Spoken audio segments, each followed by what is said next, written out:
because the more simple and direct the SEO is, the more Google is going to push it to the top.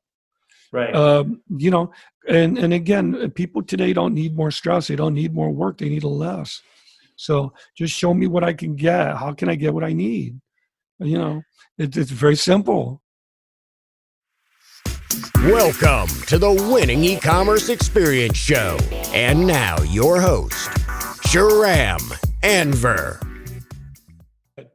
Hey guys, our guest today is an enterprise digital marketing specialist, business growth expert, and author of The Road to Digital Marketing Profits, David Sommerfleck. Great to have you with us. Great to be on your podcast. Thank you so much for having me. I appreciate it. No, I love it. And we were just talking about how on brand you are right now with the outfit. You've got to tell us about it. Well, I try. Basically, as far as how I dress, I always had appreciation for fashion. You know, I grew up always being a film buff and a literary guy, as well as a webhead. So I always appreciated fashion, but I never really knew what to wear when I would go and speak at events or give some training, workshop or what have you. I never really knew what to wear. And then one day my wife just said, well, look, pick a favorite color and just wear that all the time. And so now when I go speaking at events or conferences or what have you, people know, hey, there's the tall, skinny, bald-headed guy who just wears blue all the time. It's very easy. So I tell people my website are my initials, DMS. It's what I do as a digital marketing specialist. So my website is dms.blue. And people ask for my card. And I'm like, you don't need my card. Just go to Google or just type in dms.blue. It'll come up right away. Very easy, very simple. So is that your mantra, if you could summarize in terms of marketing, like keep it simple, like make it as simple as possible for your customer? Yeah. One of the marketing agencies that I worked for, there were good things about the marketing agency and bad things about the marketing agency. It was very stressful and very intense. Mm-hmm. You know, I remember the director of marketing was an old guy. And he would yell and throw things and everything. So you're always on edge. I'm not kidding. But he would let us take 2-hour lunch breaks. Right. And if you didn't feel like going to work one day, you could just blow it off. And he would let you do it as long as you kept your workflow going. Sure. And he would always say, keep it simple. He said, your reader is someone who's working a 9-to-5 job, maybe 2 or 3 jobs. They might be retired and going through cognitive decline. They're just not as sharp as they used to be. Make it simple.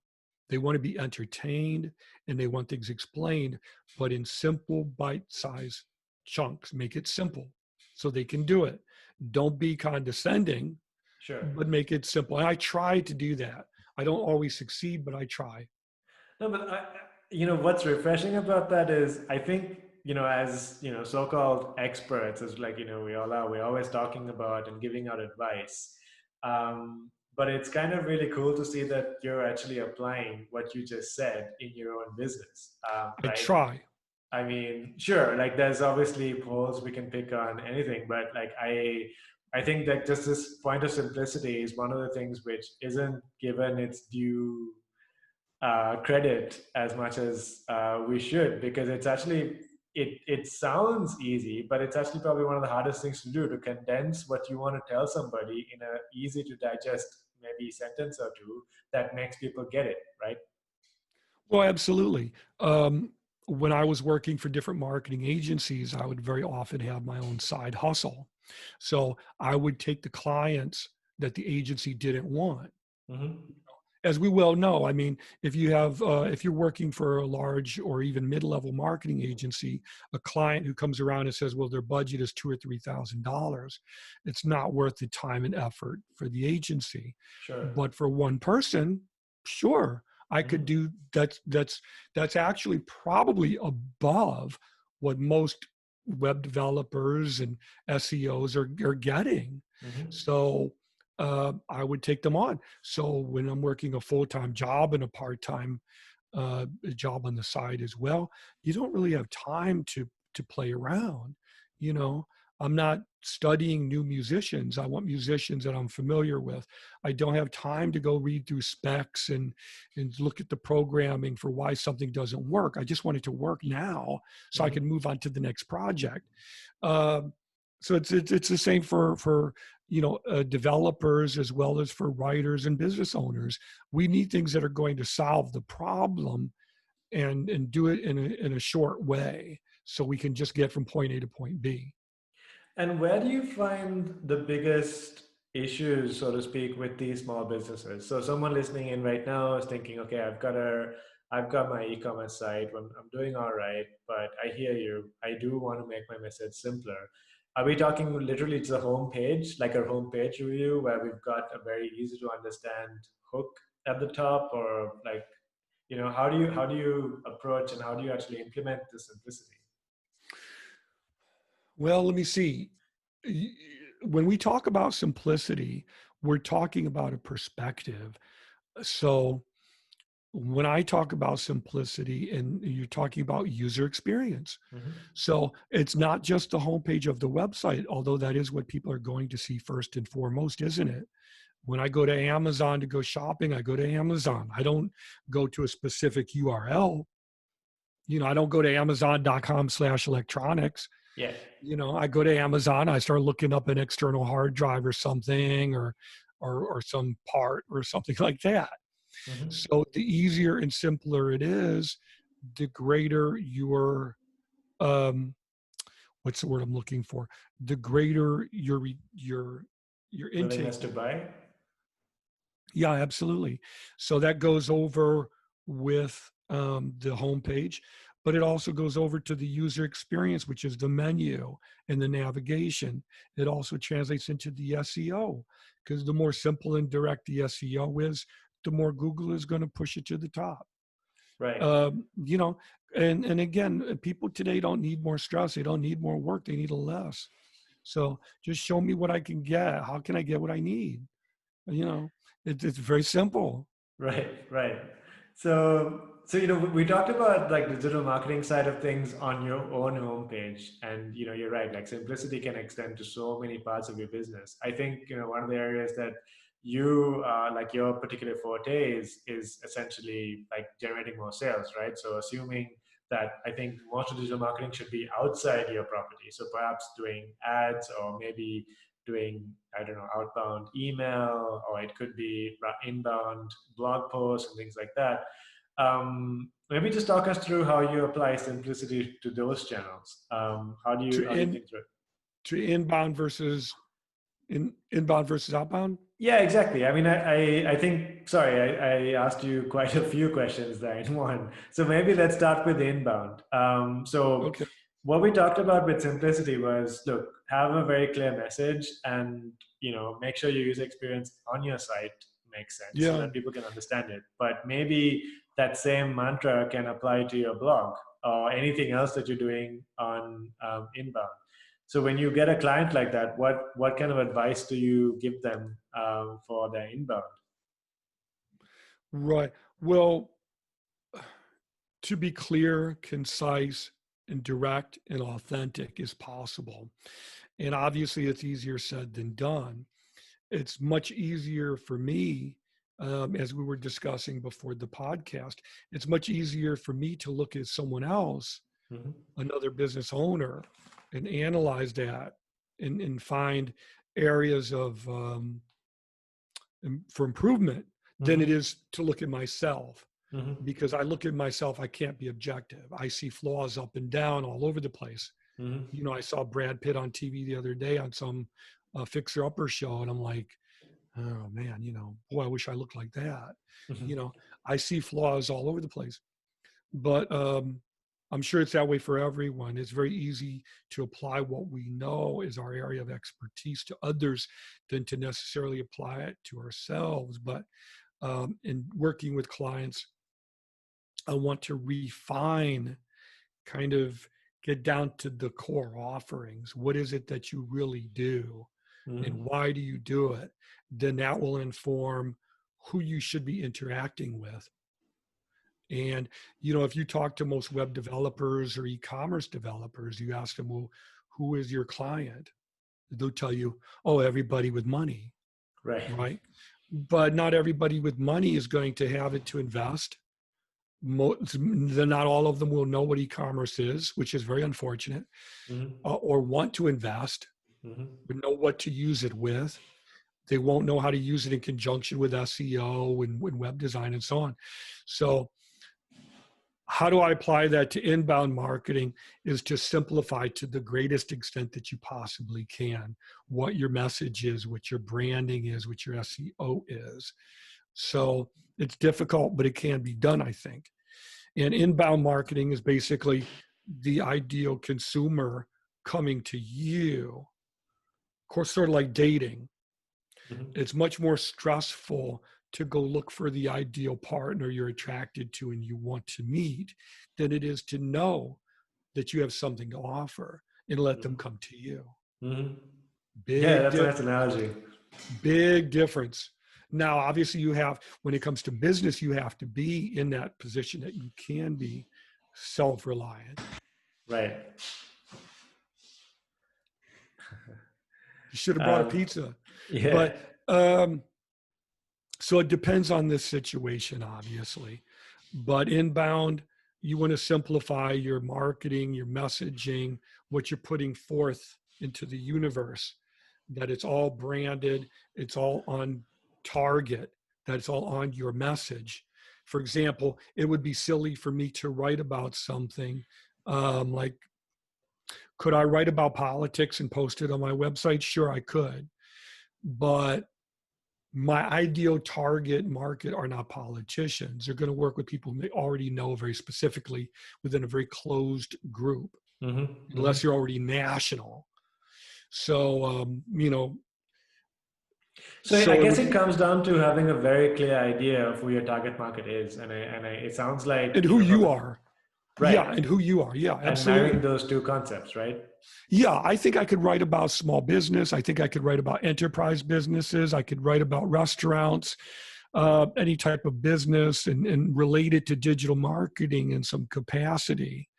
So if I were to write about a political campaign and relate it back to digital marketing, I could do it in a broad context or as a case study. But it's always kind of with that in mind, if that makes sense. Right. And, we talked about this a little bit before we started, where I was asking you what your view is on the balance between inbound and outbound. And I think you said something like 60-40. So you seem to be on the sort of the side of things where like outbound is not dead, although inbound is still more important. So, one of the things I've been seeing, especially with this current situation, is that I think the way we sell and market has changed quite a bit, where people want more authenticity and people don't want to hear the hard sell anymore. That doesn't seem to resonate with people. So, how do you see outbound? How has that changed for you? Like, what kind of advice do you give clients when, they want to do outbound? Well, obviously be as authentic as you know how to be. And if you're not sure about something, check. Look at your motivations.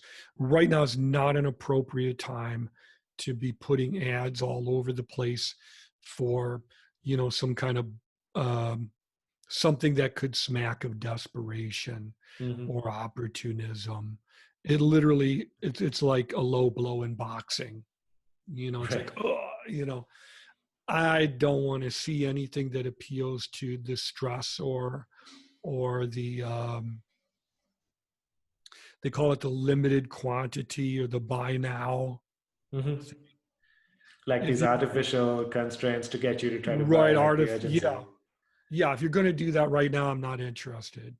And I don't know how other people feel, but I think it is a greater chance right now when people are kind of raw of coming across as being inauthentic, of opportunistic, of posturing, taking advantage of things. It's just not a good call.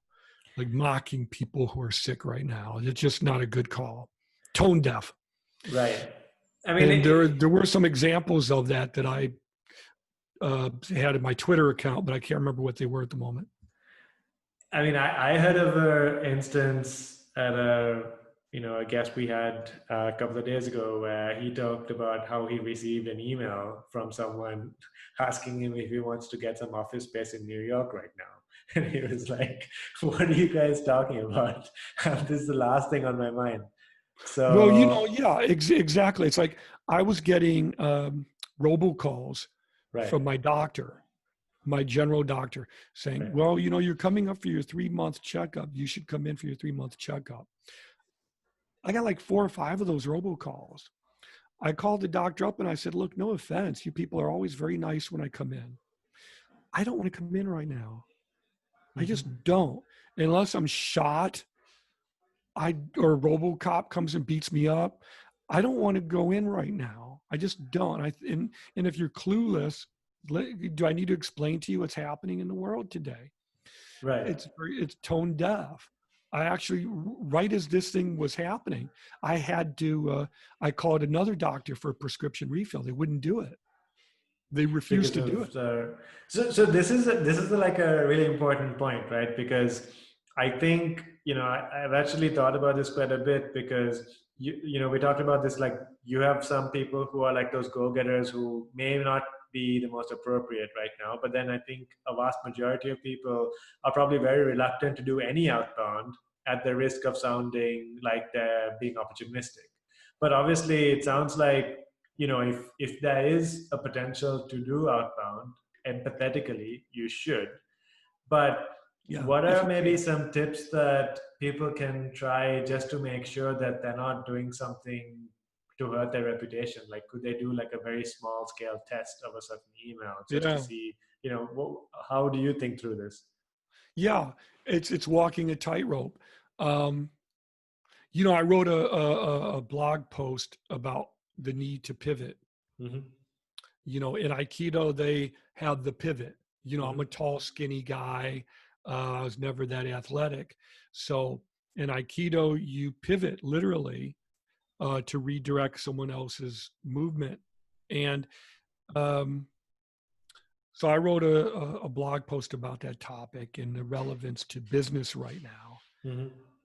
I don't want to beat people over the head with that message, but I still feel it's relevant. So I'll put it out there and see if I get any comments on it, but I'm not going to, promote it right now. No, maybe you can just quickly summarize. Like it sounds like, was this just sort of like advice for people on how to try? Yeah. I mean, if you wouldn't mind, I think a quick summary would be appreciated. Like what's your advice for people who might have to rethink the outbound? Well, this is more inbound as far as pivoting is concerned. The advice that I had in my blog post, right? And that was basically, let's say for the sake of example, you're a lawyer. Mm-hmm. Every lawyer right now should be employing video conferencing. Mm-hmm. Every lawyer should be looking into electronic signature. UPS has been doing it for years. Everybody can do it. It's admissible in courts, I think, in almost every state. Otherwise, how would UPS and FedEx be collecting electronic signatures everywhere? Mm-hmm. So it was along those lines that, look at what you can do to make it easier for you to operate on a humanistic business level, to reduce overhead, make it easier for other people so you can still interact without necessarily doing the physical face-to-face.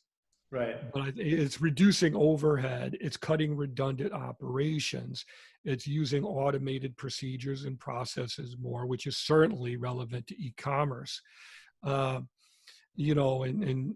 have you seen anything interesting on that, on the e-commerce space specifically? Because I think that's a really good point. The behavior is changing, and certainly, I think entrepreneurs should be able to apply things. Years ago, I and this was when I was doing a lot more outbound, mm-hmm. and I interacted with a company called Equid, and I got on some conference calls with them.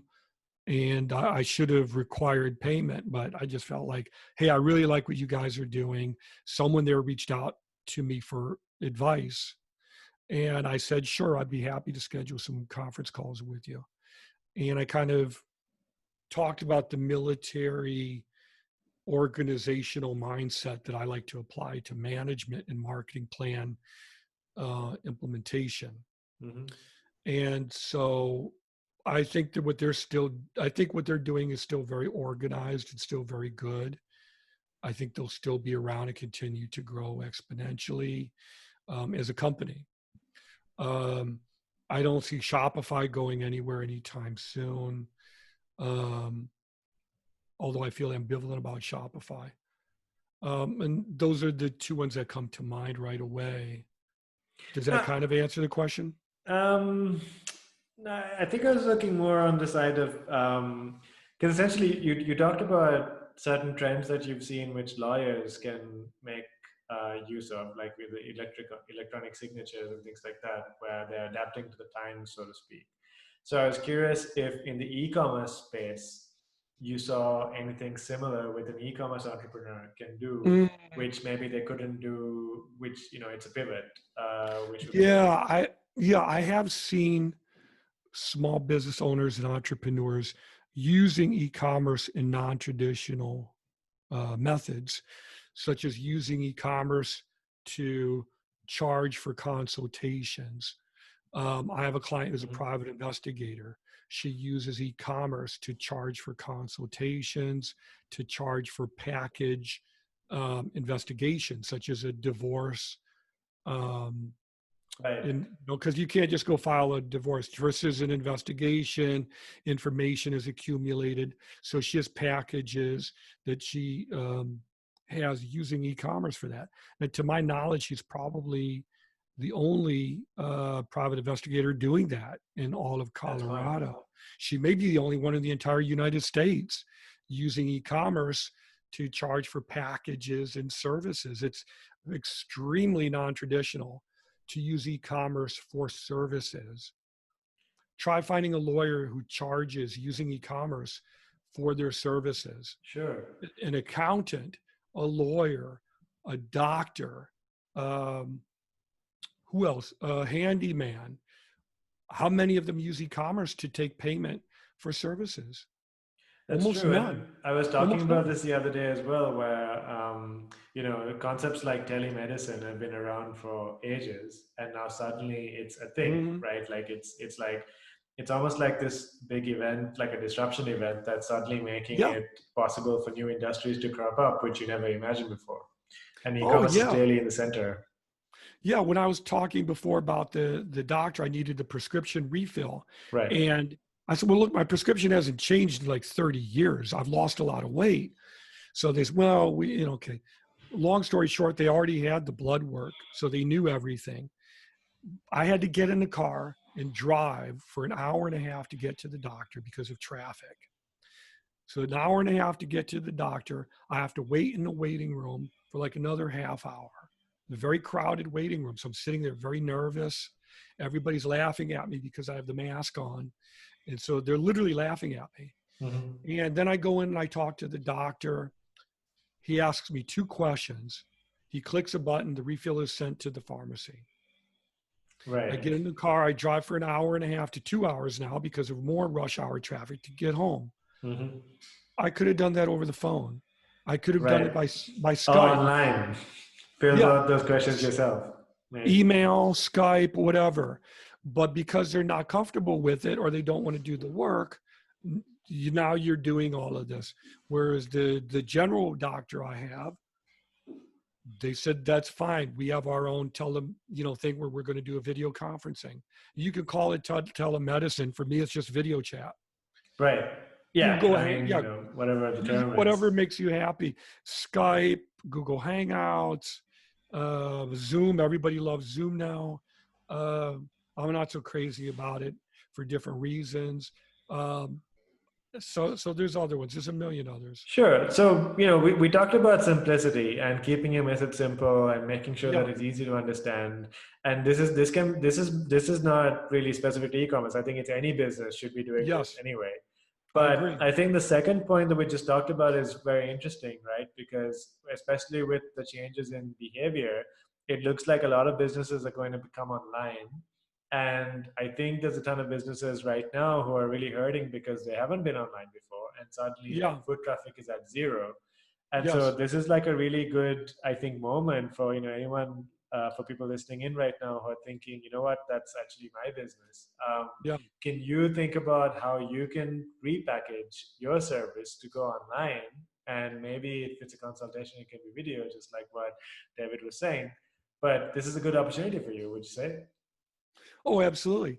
I don't know if I said this, but I was a certified small business mentor for an organization called SCORE, Mm-hmm. which is a division of the United States Small Business Administration. So I was a business mentor for them off and on for about 10 years. In that capacity, I spoke to hundreds of small business owners, startup founders, even CEOs who were retiring. I talked to college presidents. I was actually very surprised when I got phone calls from, multi-million dollar marketing agencies with like 30 employees. I'm like, why are you calling me? You should already be on this. You should have been on this yesterday. Mm-hmm. And, my advice to them is to clarify what your primary business offerings are, what your main objectives are. It can't be to make $1 million. Your objectives should be more clearly defined than that. And that's why I wrote my book that's behind me, The Road to Digital Marketing Profits, because the idea is to take someone from a new perspective. You're completely new to digital marketing. You could be overwhelmed by the jargon, and we're going to take you from point A to point B. Point B being where now how to formulate a very structured, deliberate, top-down plan. You have a business plan that you could take to a credit union or bank if you wanted to. You got everything worked out.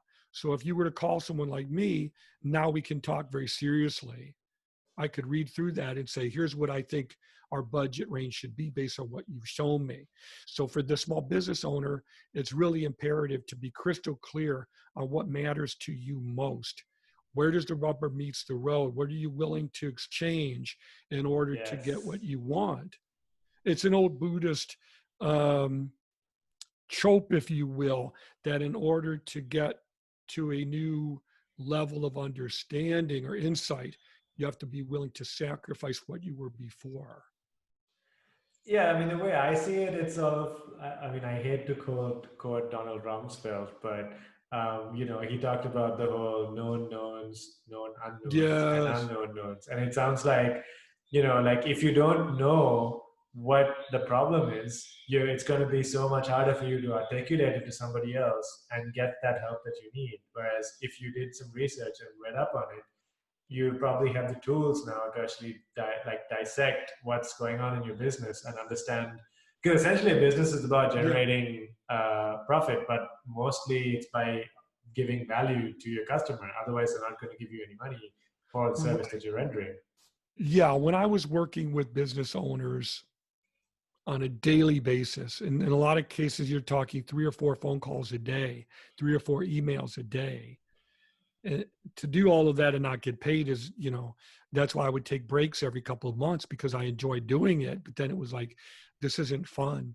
Mm-hmm. But you would see that the problems were always the same. Always the same. Mm-hmm. We're not making enough money. We're not reaching enough customers or clients. It was, oh no, my need is different. Mm-hmm. How's it different, sir? Oh, well, I need more patients at my clinic. I need more diners at my restaurant. I need more people buying my jewelry on Etsy or my own website. It's the same problem. You're not getting enough customers, clients, whatever. Mm-hmm. But the reason for that is what we have to get in your head and get past your resistance and your pushback, mm-hmm. and find out, why is this? Is it that the offering just isn't very good? Is it that you're working with too many family members and these dynamics? People are fighting for control and you can't work with family members because of the drama or whatever? Is it because you just don't have enough money to invest right now?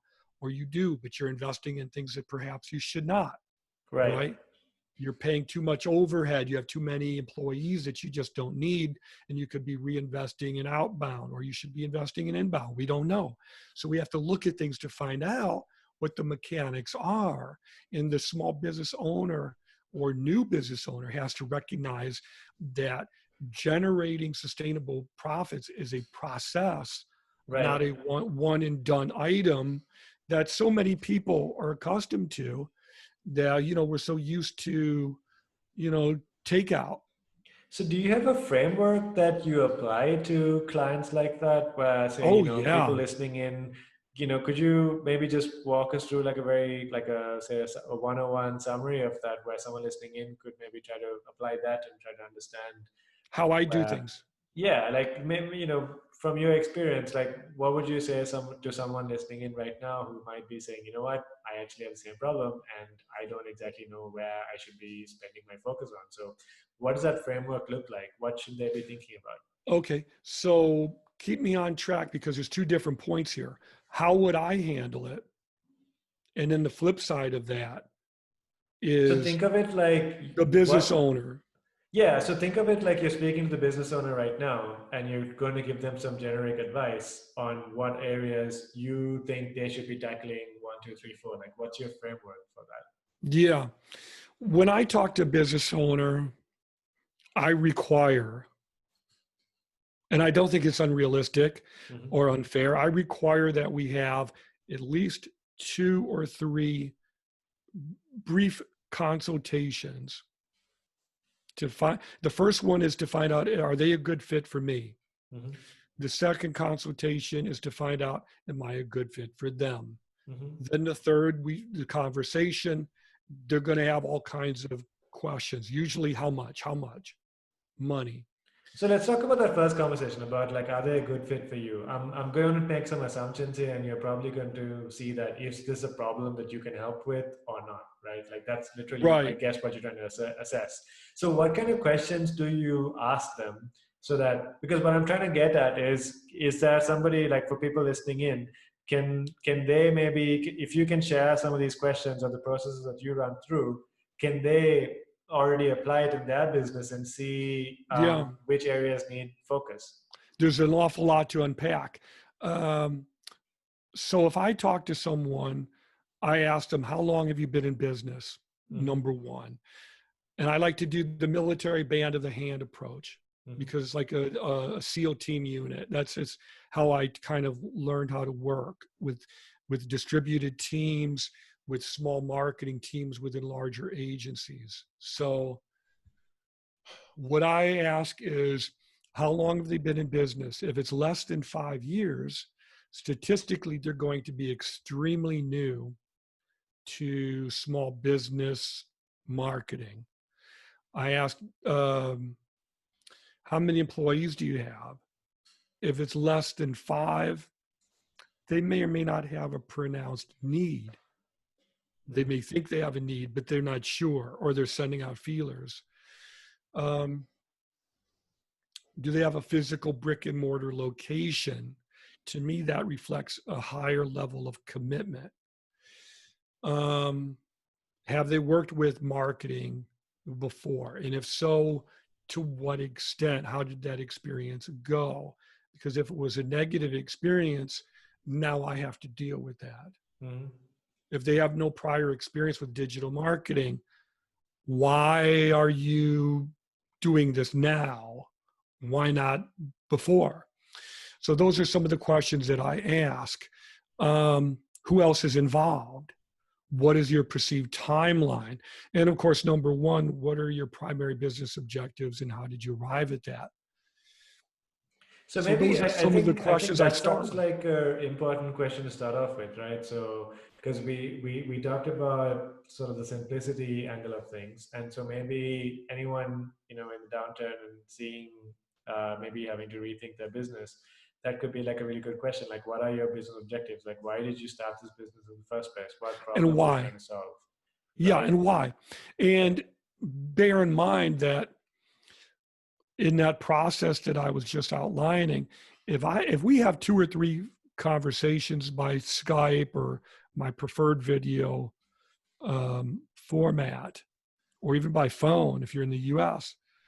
By the time we get to that third conversation, I'll say, look, it seems like we're both interested in moving forward. Now the next step is a more gentle nudging step to push you a little bit. I'm going to ask for a paid conversation now, discovery session. And I don't charge a lot, because the idea is not to make money. The idea is to gauge commitment. Mm-hmm. You know, can you handle $50 or $60 to continue moving ahead? If that's too much, then we're not going to be able to see eye to eye. But when we do that, I give them a workbook. They get a workbook, and I say, you know, I want you to have this workbook completed before we talk. And it's not the extent of a book, but it's a workbook nonetheless that you're going to have to sit down for an hour or two and really think through. Right. And part of that is, why are we doing this? Why are we doing this now? Explain to me why this matters, why you think it matters. Why not just do nothing? Right. That's the easiest thing to do.